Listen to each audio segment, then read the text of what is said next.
File attack point. Mavericks inbound. It's Pod Maverick. Maverick. Hosted by Kirk Henderson and Josh Bowe.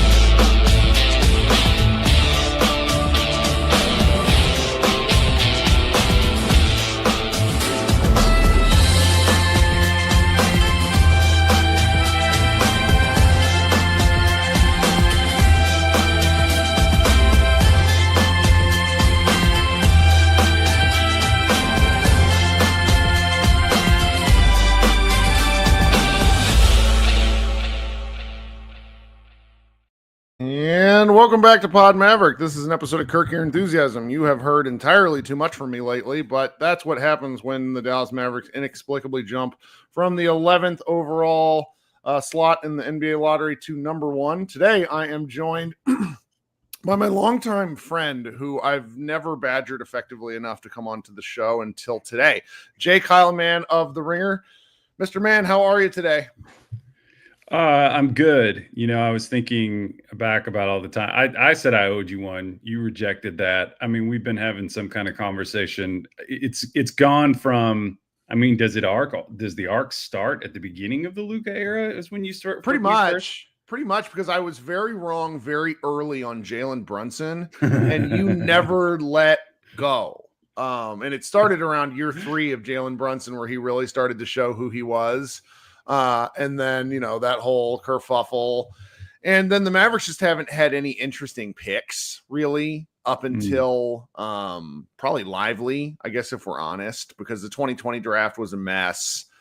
And then they haven't had anybody worth me bothering you about, given the amount of tape you consume and stuff that you have to do with your time.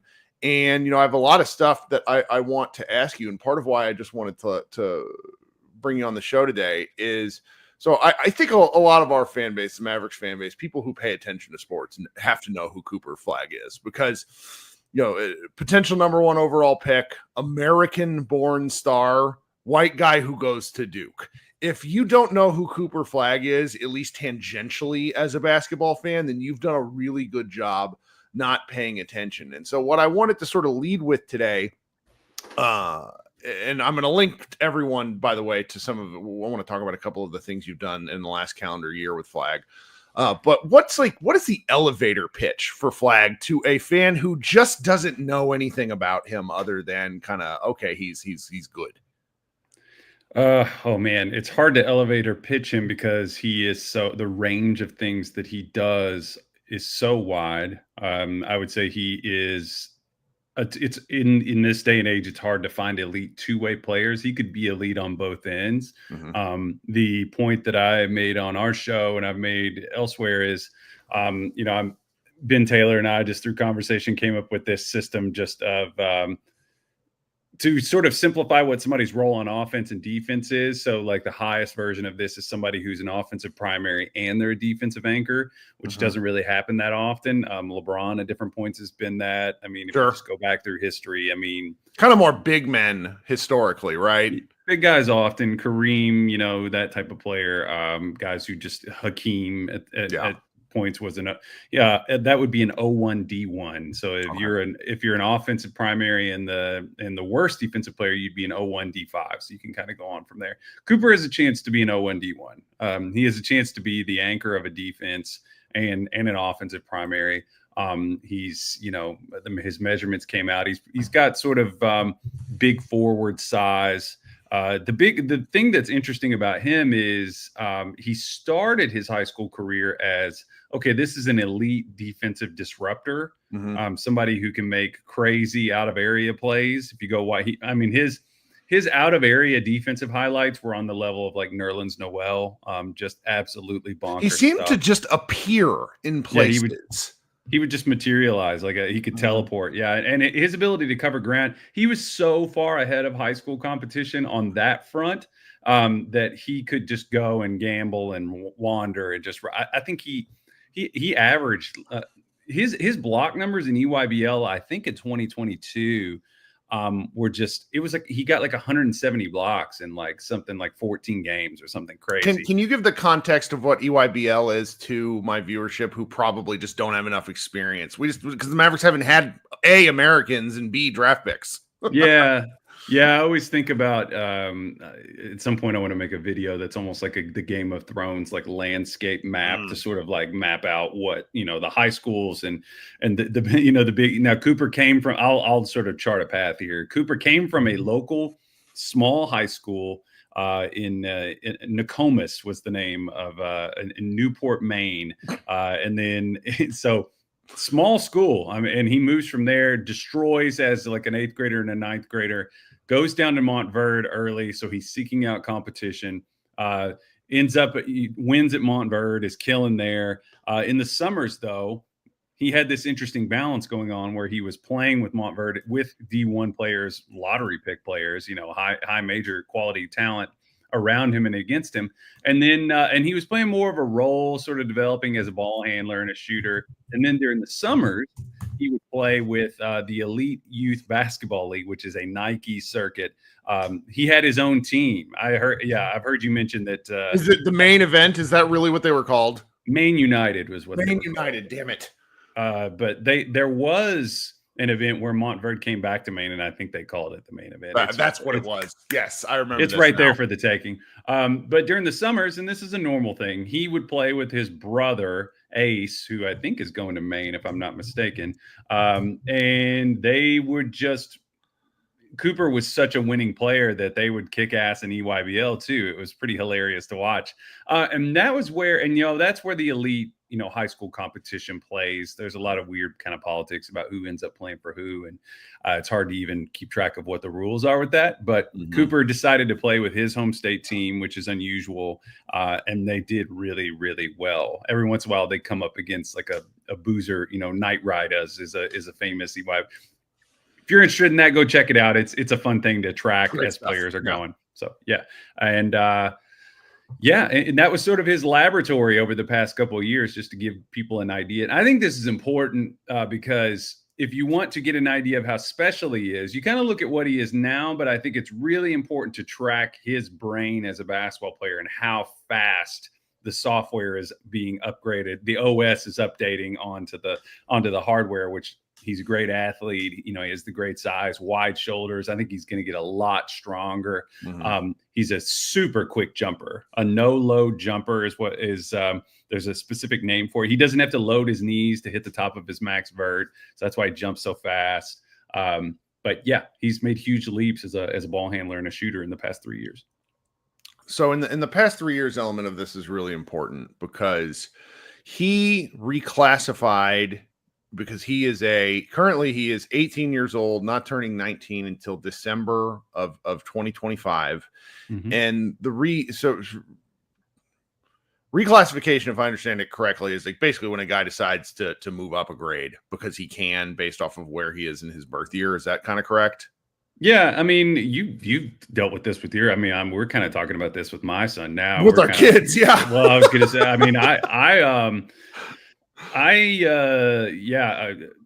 got distracted by the chat there for a second. When I went to school, my mom kept me out a year, and we would always have this bickering argument because I was on the older side of my class, and it would just annoy me. I was just always like, I'm the older one. It's just it feels lame, and she'd be like, you just weren't ready. And I don't think it was because it can be as simple as not riding, being able. It's a lot of things. I mean, we're kind of having the same conversation with my son, so it can. Yep. It can be 100, and it's way more normal now. But you'll see guys sometimes start a year late and then reclass to rejoin their original class. But what Cooper did is he just skipped. He was ready to go. And I don't know if Montverde academically set him up to do that, but that's the main thing to keep in mind here. I think for people who are curious about who he is that, and I would encourage, since it's looking like you guys are going to have him on your team, barring some wild circumstance. Said on ESPN, and I'm talking within like the last 45 minutes, just said on ESPN that the Mavericks are selecting him with the number 1 pick. Cool. Yeah. It'd be bizarre if they didn't, but I would encourage them to go and watch Cooper in 2021 and 2022 and just look at who he was as a shooter and a ball handler, because his leap has been incredible. I just think he has a mindset that is, I don't want to get corny and, social cognitive world kind of thing with it, but he does have a growth mindset. It's not fixed at all. He has and I wanted to point out too, over the course of this season, month by month, Cooper Flagg, I was worried about them burdening him with too much pick and roll action in the ACC and against high quality non-conference. His pick and roll reps went up steadily. They kind of flattened out at about in January and February at around 4, somewhere between 3 and 4. And his points per possession went up steadily month over month. So that's kind of an indicator that he figured out college basketball pretty quickly. So essentially we have the equivalent of the clever girl velociraptor type thing where he's just learning how to open doors with his claws every day. And yeah, man, he's just a wickedly focused player. Yeah. And the age thing in the developmental curve is something that's always fascinated me. When the Dallas Mavericks started towards their downward trend in the final Dirk years, and I had to start paying attention to prospects, one of the things that I was exceptionally worried about with Dennis Smith Jr. and really came to pass was the fact that 2 of his key developmental years, his senior year of high school and his freshman year at North Carolina State, he was out 1 year with an injury, ACL. And then another year he went to a school that frankly there wasn't a good match. It's just what we can summarize it to say. So 2 key points in his cycle where he could have been learning and developing stopped entirely. And I think it ultimately is what resulted in him almost exiting out of the league. Now, he was such a talented and athletic player. He eventually found his way back in as a very specific role player. But I think that as basketball fans, particularly Mavericks fans that are not, Luka was just such a special player that it kind of bends the curve of what is normal. And I think Flagg is also someone along those lines, at least from what you're describing, because, it sounds weird to say, okay, this guy is 18 years old. Go watch video of him when he was 14 and 15. That sounds weird, but it's important because that's where the leap has happened these last several years. Because I was talking with our mutual friend, Brian Schroeder, and he was telling me 3-4 years ago, he's like, this guy's just an all-world defender. And the fact that he's developed an offensive game is really fascinating to me. And I want to actually talk about that with you and where you see what you sort of see as potential role could be with the Mavericks after a quick ad break here. So guys, just hang tight. We will be right back. Guys, thank you so much for listening to Pod Maverick. This is Kirk Your Enthusiasm with J. Kyle Mann from The Ringer. We are talking a little bit of Cooper Flagg, which is I'm getting more and more excited the more Kyle talks. And if you haven't hit the subscribe button, please do me a favor and do so. We have had a rough 5 or 6 months with all this. And now, hey, you want to hop back on? Now's the perfect time. No judgment from me. So we just sort of confirmed there. I think there's just going to continue to be open questions about whether the Mavericks actually use this pick on Cooper Flagg. But for the sake of argument and for the sake of my sanity, I'm going to choose to believe that that's what they're going to do because that's what makes the most logical sense. Understanding that, you talked about what is it? Ben Taylor of Thinking Basketball is like 01. What would you say? The 01D1. 01D. Yeah. So do you feel that Flagg really has that potential to be an offensive and defensive anchor? Is that in the cards for him at this point? I think anchor is sort of a word. I mean, anchor typically you think of that as the guy who's at the bottom of the defense and processing. He is an elite processor. I think some of that is driven by that he might be contained by his size a little bit. Obviously, playing next to AD, AD is going to be the anchor of that defense. AD is going to be the anchor of any defense. But sure. It's Flagg, I think, has probably just the chance to fit the bill of best best defender on his team, and then also the best offensive player, whatever role that takes on. I think for him, we'll just talk about it offensively. I mean, if you look at him, and I wanted to add this on to the developmental thing that's important, I think, and you mentioned Luka, there is an adaptability skill that is cultivated at an early age, and you can't really miss the opportunity to do that because Luka, I know you guys know this ad nauseum because he was stoked at the right moment. He never stagnated with the competition that he was playing. It was like he got good, immediately ran in the next competition. They were always ahead of it. There was a little bit ahead to the of it. point to where I think it confused people. Like people almost thought that the competition was worse because he kept whipping everybody's butt. And only it's not on television here, so no one wanted to. But there was just kind of a skepticism involved with Luka, where I think the skepticism for Flagg is much thinner. Yeah, and I was watching. Gosh, I think it was Hugo Gonzalez the other day for Real Madrid, who's a player in this draft. And I was just looking at his stats, and I was just like, anybody that downplayed what Luka was doing in the EuroLeague, it looks dumber. But it can't look much dumber than it did, and it does now. But Cooper, just offensively, just getting to brass tacks, who he is. He's made a big shooting leap over the past couple of years. Like I said, he had like a funky kind of a set shot that didn't look totally clean. He has completely smoothed that out, where he has a smooth load up, energy transfer, release. He has soft touch. He's always kind of had this overhanded touch in like the 10-foot, like, little runners, just hooks. He got a lot of those at Duke. He still can just kind of compile those like junk buckets in the lane because he plays really physically. But as a dribble pull-up shooter, he's grown a whole lot. The big thing is there are these two islands that I always say of Cooper was a very good, if you look at the fact that he was a very good connective passer, which would show up whenever he was off the ball, whether it was Robert Wright, who played for Baylor. I know I'm just like talking up a storm right now. Sorry. I love it. No.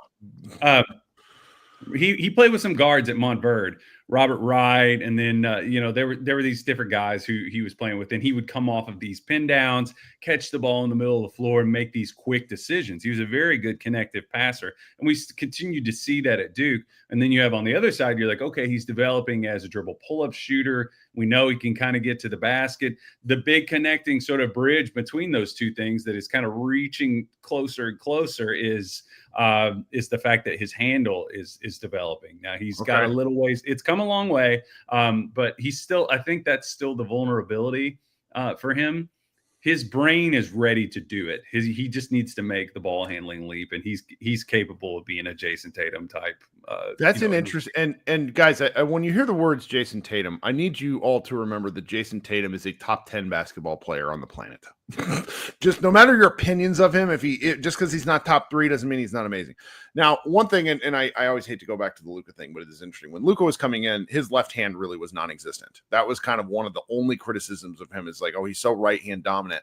Then the first game of the year, it was like, oh, he's just fixed this. And it sounds like to me, and I honestly didn't know this because I haven't paid enough attention because I don't like getting my hopes up. Like, why would I get my hopes up about Cooper Flagg? It feels like to me that he has the kind of uncanny ability in his developmental cycle right now to like identify problems or challenges that he needs to improve upon and then fix them. Is that a fair read? Yeah, that's what we're saying. I mean, he's always going to be ahead of it. I think because he just has a singular focus, man. I mean, if you listen to him talk, he comes from a basketball family. I mean, which is not uncommon. His mother kills me.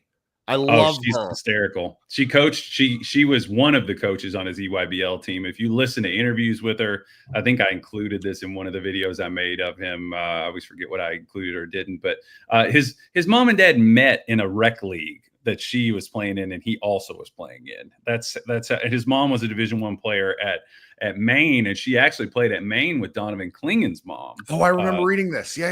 Yes. And that's a cool thing. Yeah, so that was partly why I wondered if he might go to UConn, because they had that connection, and Clingan was always kind of a homebody, is what people said, and I was like, well, maybe Flagg will go there. But yeah, man, he runs problems down, and his mom is very fiery. His dad was like a 6'9" kind of, I think he might have been like a D3 player, but yeah, he's just kind of always had this.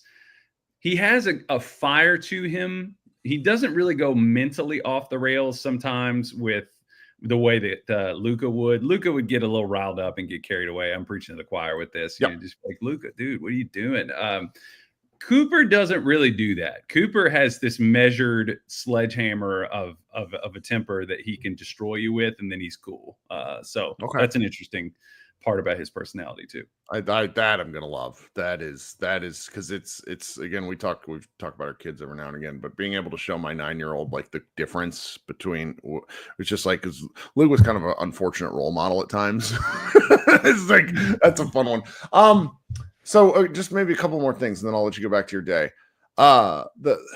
The Mavericks are in an interesting position. They have a much older team than people realize, with a couple of guys like poised to go secure a third contract, things like that. Their front court is a strength on paper, but is kind of almost a log jam. Within both an offensive defensive scheme, you talked about defensively can play on the perimeter. Offensively, is what's he best suited to? Kind of in a 3-4-5 structure. Like what do you think he's going to be when he really settles in, 3, 4, 5 years from now? I think he's going to be some combination of this is the beautiful thing about it is that he's going to be able to play off the ball like we were talking about. Okay. I think he's going to be able to play in those kind of Durant-ish pin down situations because he can make those shots. He can elevate and hit those shots in the mid-range. I don't know what his percentages will be, if he'll be able to justify shooting them at high volume. I think he'll be a catch-and-shoot guy. This is just going through the different modes that you could use him in. He also likes to attack from a standstill in the slot, like in his ISOs. Like he's getting pretty savvy with his no dribble, selling fakes, creating space, getting to his jumper. He's a lob threat. The big question is just, how much is he going to be able to facilitate facing the basket with a live dribble, because Tatum was I want to make this clear. You were talking about, people are like, well, Jason Tatum, do we want that? Is that what we're getting at number one? Tatum was ahead of him in terms of wiggle with the ball in his hands and handle, but Cooper's processing brain is ahead of where Jason was at this. I could see that particularly with the passing, because Tatum, and I don't mean to, and I hope he's okay. Well, we still haven't heard any injury news about the poor guy, but Tatum the comps always drove me crazy last year in the playoffs. Like, oh, Tatum's making great reads. It's like, spread the ball, drive to the lane, pass the open guy. Like, this isn't rocket science. This is basketball 1-on-1. It's good to be able to make the obvious read, but some of the stuff I saw from Flagg looked to be a little bit next level in comparison. So that's very exciting for what I'm interested in watching. Tatum was doing the C2 thing. You always hear people talk about it seems so simple, man, but it's like these guys who grow up scoring, they just don't always. Yes.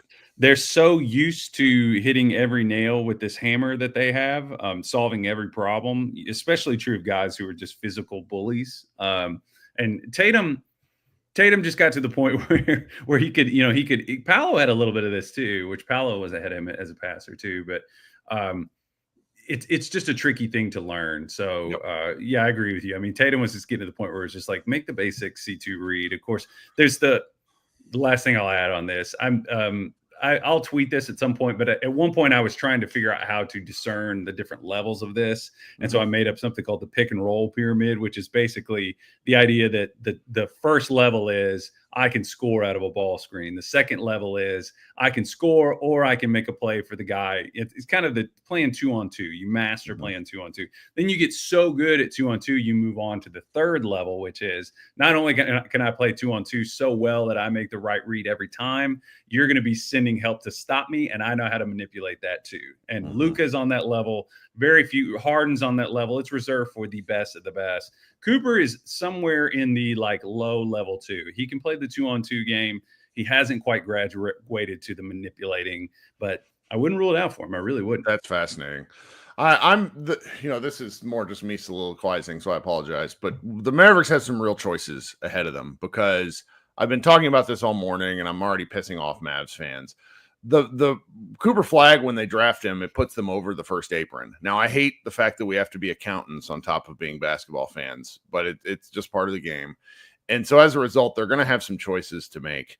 And I'm listening to you puts me firmly in the position that what the Mavericks need to do, because they don't own or have control of their picks from 2027 to 2030, is I think they need to really consider a teardown and starting over. So we'll see where they go from here, because if Flagg is an actual centerpiece like you're talking about on both sides of the ball, that really changes the math of what they could be capable of doing. And really, the Western Conference is such a knife fight right now that I think it's not really fair to judge the team. Like I'm very frustrated with our fans. Like, oh, the Mavericks are going to be good next year. I'm like, I think they could be good, of course, with Flagg, but currently their starting point guard is Jaden Hardy.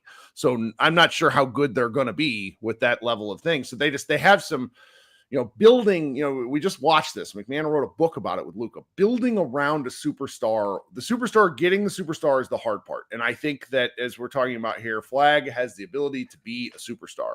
From there, the path doesn't necessarily get easier, but it does get more clear because you have, and so as the Mavericks figure something out, I'm just going to be, they have a lot of options. They could move PJ Washington, Daniel Gafford, Derek Lively's still on his rookie deal. Anthony Davis is starting the first year of a 3-year deal worth $186 million. Like they have some, whereas before it was looking bleak and sad, now it is looking trepidatious, but there's real opportunities for improvement. And so you've kind of given me a lot of interesting insight. There's some, I'm going to let you go here in a second, but there's you did a couple of Flagg-centric pieces, which I'm going to link to in the notes of the show. So if you're listening on the audio stream, look for that. And then it'll also be in the notes of the video as well.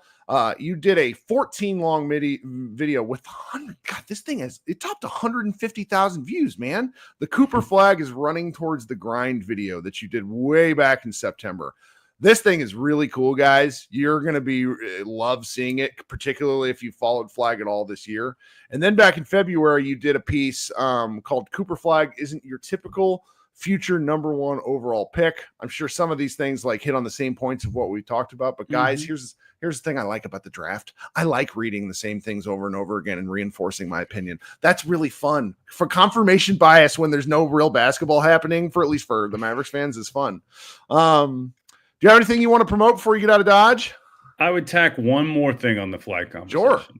I talked about what his offensive ceiling is and things like that. And I think it's important to remember that this is the great thing about Flagg is that he does have these many avenues to, I said, I think the line actually ended up getting cut, but I liked it. There's a Rand McNally's worth of roads to success with, which is a great joke. Come on now.